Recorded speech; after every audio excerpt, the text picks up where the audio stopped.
Snow came down like ash from the heavens, blanketing the desert valley in silence. The wind howled through the pines, carrying the ghosts of a land that had seen too much blood. Caleb Turner sat by the dim glow of his cabin fire, the orange light flickering over his rough hands and tired face. He was a man carved by the West, tall, broad-shouldered, with eyes the color of storm clouds and a heart that had forgotten what warmth felt like. The whiskey bottle on the table caught the light, half empty, his only companion these past winters. He leaned back in his chair, listening to the timbers creak and the snow hiss against the roof, feeling that hollow ache that came when the night stretched too long and the world outside felt endless. He had spent the day mending fences and dragging feed through the snow for the few cattle that hadn't wandered off. Life on the edge of nowhere was a test of endurance, not just of the body, but the spirit. Every sound in the darkness set his instincts sharp, every shadow at the window brought back memories he'd tried to bury. The war, the raids, the fire. He'd seen too many faces vanish into smoke, too many cries echo in the canyon. That was the thing about the West, it didn't forget, even if you tried to. As the fire began to fade, Caleb rose and added one last log to the hearth. The orange flame flared, and he watched the sparks twist up the chimney, disappearing into the night. Somewhere out there, coyotes yipped, and his horse, Rusty, gave a nervous snort in the barn. The air felt strange, heavy, almost like the calm before something breaks. He rubbed his jaw, listening. Just the wind, he told himself. Just the storm rolling down from the mountains. He settled back into bed, wrapping himself in wool blankets that barely held the cold at bay. Outside, the storm raged harder, shaking the door on its hinges. He closed his eyes and tried to drift, but sleep came uneasy. In the distance, he thought he heard something, not the wind this time. A faint thud, a scrape, the soft groan of old wood. He sat up, his hand went automatically to the rifle leaning by the bedpost. Another sound, the door latch moving, slow and hesitant. He held his breath, muscles tight. The firelight flickered, throwing wild shadows across the room. Then, with a gust of wind, the door creaked open. For a long moment, all he saw was darkness. Then, through the swirl of snow, a figure appeared, small, frail, stumbling forward on bare feet. Caleb blinked, thinking maybe his tired mind was playing tricks on him. But the figure moved closer, swaying like a branch in the wind. "Who's there?" he called out, his voice rough and low. No answer. She stepped into the light, a young woman, her hair tangled and wet with snow, her skin bronze beneath the frost. Her dress was torn to rags, her hands trembling as she clutched a thin blanket around her shoulders. For a heartbeat, Caleb thought she might collapse. And then she did, right there on his floor. He dropped the rifle and rushed to her side. Her face was pale, her lips nearly blue, breath shallow. He could feel the cold radiating off her. She'd been out there for hours, maybe days. "Easy now," he murmured, lifting her gently. "You're safe." He carried her to the bed, pulling the blanket over her. Her body was like ice. He grabbed another quilt, then another, but it wasn't enough. Her eyelids fluttered, her lips moved, whispering something in a language he barely caught. It sounded like prayer, soft, broken syllables of Apache words. "Stay with me, girl," he said again, rubbing her hands. He pulled off his coat and wrapped it around her shoulders. She didn't respond, just shivered violently. Her pulse was fading. Caleb knew what had to be done. Cursing softly, he climbed onto the bed beside her and drew her into his arms. It was the only way. Body heat was the last thing that could save her now. He pressed her against his chest, feeling the chill seep into him, her skin cold as river water. Minutes turned to hours. The storm roared outside, rattling the shutters, burying the world in white. He could feel her heart flutter weakly against his ribs, the rhythm faint but still there. Slowly, warmth began to return to her, her breathing steadied, her trembling eased. He drifted somewhere between wakefulness and sleep, still holding her, feeling her breath against his neck. It was strange, he hadn't held anyone in years. Not since before the war, before everything burned. Something about her stirred old memories, of campfires, laughter, the scent of cedar smoke. Of a night long ago when he'd pulled a frightened little girl out from under a wagon while flames devoured her village. When morning light finally broke through the frost on the window, he stirred. His first thought was that the storm had passed. His second, that the warmth in his arms wasn't the blanket. He looked down and saw her eyes open, wide and dark as the earth after rain. They stared at each other, neither speaking. Her hand moved first, a weak touch against his chest, as if to make sure he was real. "Who are you?" he asked softly. Her lips parted, and a voice came, rough, quiet, but certain. "You saved me once before." The words froze him in place. "What?" he whispered. Her gaze didn't waver. "You were younger then. There was fire, soldiers, my family was gone. You put me on your horse and told me not to look back." The world seemed to tilt beneath him. He saw it all again. The burning village, the smoke choking the sky, the small, terrified child clinging to him as he rode hard through the canyon. He'd thought she'd never made it. He'd thought she'd died like the others. He looked at her, really looked. And beneath the exhaustion and frostbite, he saw it.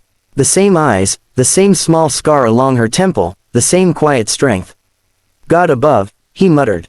"You're that girl." She gave a faint nod. "I ran. I lived in the mountains with my people. But I remembered your eyes. When the soldiers came again, I followed the snow, hoping to find you." Caleb felt something heavy shift inside him. All those years he'd carried guilt, for what he couldn't save, for the lives lost. And now, by some strange twist of fate, the past had come back, breathing, alive, and lying in his arms. He swallowed hard and looked away toward the window, where sunlight spilled across the snow. The land outside was calm again, silent, as if the storm had never happened. "You're safe now," he said finally, his voice barely above a whisper. She watched him, her eyes softening, and for the first time in years, Caleb felt something like warmth, not from the fire, but from her presence. He didn't know what tomorrow would bring, but one thing was certain, the past he'd been running from had found him again. And this time, he wasn't sure he wanted to let it go. The next morning broke bright and clear, the kind of light that made the snow outside shimmer like powdered glass. Smoke curled lazily from the chimney, and for the first time in days, the valley seemed to breathe again. Inside the cabin, warmth crept through the walls as Caleb stirred the stew over the fire. The scent of venison and sage filled the room, a smell that made the place feel less like a fortress and more like a home. Naya sat near the window wrapped in one of his blankets, her dark hair falling loose over her shoulders. Her cheeks had color now, though her eyes still held a faraway look, the eyes of someone who had seen too much and survived anyway. She watched the snow melt from the eaves, each drop glinting like a falling star. When Caleb turned and handed her a bowl, she took it with both hands and murmured a quiet, "Thank you." Her voice was soft, but it carried a strength that made him pause. "You don't owe me thanks," he said, sitting across from her. Anyone would have done the same. Her gaze lifted to meet his. "No," she said quietly, "not anyone." He didn't have an answer for that. The truth was, he'd done what his gut told him to, same as always, but something about this woman's presence stirred something deep inside him, something he hadn't felt in years. She wasn't just another stranger wandering out of the storm. She was a piece of his past, a piece of the man he used to be before life hardened him. They ate in silence for a while, the only sound the crackle of the fire and the wind outside dying down. After a time, she began to speak, slow at first, as though each word cost her something. She told him about her village in the mountains, about the raids that had driven her people deeper into hiding. She spoke of nights filled with gunfire, children scattered, the sound of horses and men shouting in the dark. And when she spoke of the last attack, the one that had sent her running through the snow until she nearly froze to death, her voice trembled just enough for him to notice. "I didn't know where else to go," she said, staring into the fire. "But I remembered you. I remembered your horse's mark, and your voice. I thought if I could find you, maybe I could rest." Caleb swallowed hard. The image of her as a little girl came flooding back, her hand clutching his coat, her tears freezing on her cheeks as he rode her away from flames. He'd thought she was lost forever. Now here she was, sitting in his cabin, alive but hunted. He looked out the window toward the ridges. The sun was sinking lower, the light fading into gold. "Rest while you can," he said quietly. "Out here, peace never lasts long." The words proved true sooner than he'd hoped. 2 days later, he spotted the smoke. Thin, gray columns rising from the north ridge, too steady to be from hunters or travelers. His gut went tight. He saddled Rusty and rode out to scout, his rifle across his back. By the time he crested the ridge, he saw them, 3 riders, army scouts, moving slow and deliberate through the snow, scanning the ground for tracks. When he returned, Naya was splitting kindling outside the cabin, her breath clouding in the cold air. He dismounted and strode to her, his face grim. "We've got company," he said. "Army men. They're tracking someone." Her hands froze mid-swing. The axe slipped from her grip. "They found me," she whispered. "They'll kill me if they see me here." Caleb set his jaw. "They ain't finding you. Not here." That night, he couldn't sleep. He sat near the window, watching the horizon. The moon hung low, silver and cold, casting long shadows across the snow. Naya sat by the fire, mending one of his shirts with thread she'd made from her own dress. Her fingers moved gracefully, even when her eyes looked distant. "You could run again," he said after a while, though he hated the thought. "The forest goes deep west. I could pack food, enough for a week's ride." She didn't look up. "Running hasn't kept me alive," she said softly. "People find you no matter how far you go. Maybe it's better to stop running." Her words hit him harder than he expected.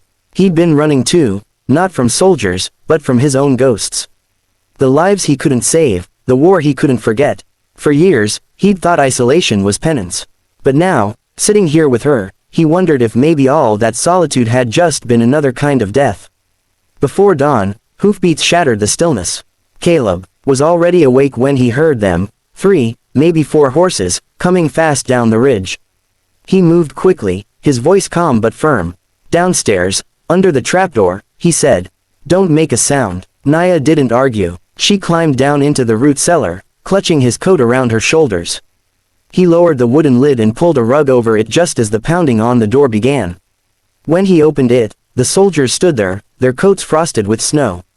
The man in front, a lieutenant by the look of his stripes, tipped his hat. "Morning, sir. Sorry to trouble you. We're looking for an Apache fugitive. Female, about mid-20s. Dangerous." Caleb leaned against the doorframe, feigning casual indifference. "Ain't seen a soul all week. Just me and the snow out here." The lieutenant's eyes swept the cabin, sharp and cold. "Mind if we take a look around?" Caleb stepped aside. "Be my guest." They searched everything, the barn, the loft, even his pantry. When one of them neared the rug, Caleb dropped a hand to his holster, though his face stayed still. His pulse thudded loud in his ears. But the soldier turned away after a moment, uninterested.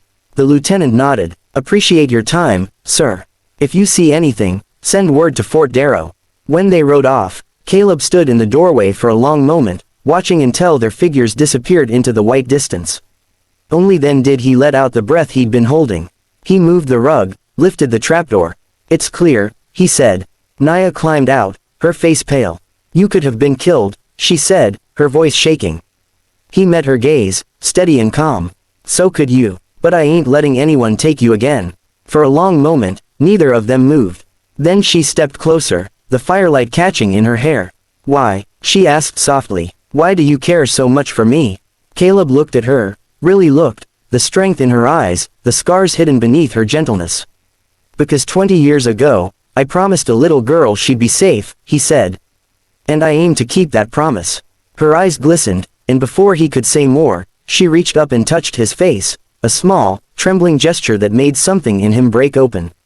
"I didn't come here just to survive," she whispered. "I came because I remembered you. I remembered the way you looked at me when the world was burning. I thought if I could find you again, maybe I'd stop being afraid." Caleb's throat tightened. The wind howled outside, but inside the cabin, all was still. He reached up and covered her hand with his own. "You don't have to be afraid anymore," he said.